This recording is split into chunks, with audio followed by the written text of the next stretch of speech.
சிங்கத்தை பத்தி பேசிட்டு நம்ம சிங்க குட்டிகளையும் சிங்க பெண்களையும் பத்தி நம்ம பேசாம இருக்க முடியுமா? ভারতের দক্ষিণী সিনেমার অন্যতম জনপ্রিয় এবং প্রভাবশালী অভিনেতা থালাপতি বিজয় এবার সরাসরি ভারতের জনতা পার্টি বিজেপি এবং প্রধানমন্ত্রী নরেন্দ্র মোদীর বিরুদ্ধে যুদ্ধ ঘোষণা করেছেন।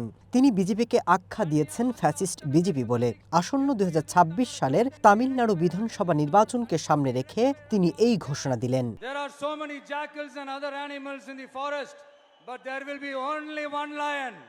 সমাবেশে তিনি স্পষ্ট করে জানিয়ে দেন, তার দল তামিলাগা ভেত্রী কাজগাম 2026 সালের নির্বাচনে এককভাবে লড়বে, কোনো জোটে না গিয়ে এক নীতি অনুসরণ করার ঘোষণাও দেন তিনি। ভারতের রাজনৈতিক বিশ্লেষকদের মতে বিজয় এখন তামিল রাজনীতিতে তৃতীয় শক্তি হিসেবে উঠে আসার চেষ্টা করছেন। ডিএমকে এবং আইডিএমকের বিকল্প হিসেবে ভোটারদের সামনে নতুন রাজনৈতিক শক্তি হিসেবে দলকে প্রতিষ্ঠিত করাই তার এখন লক্ষ্য।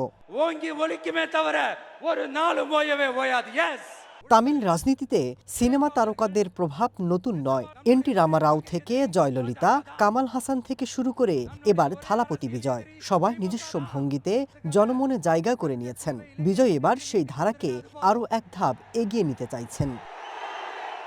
Masud Rana, one news international desk.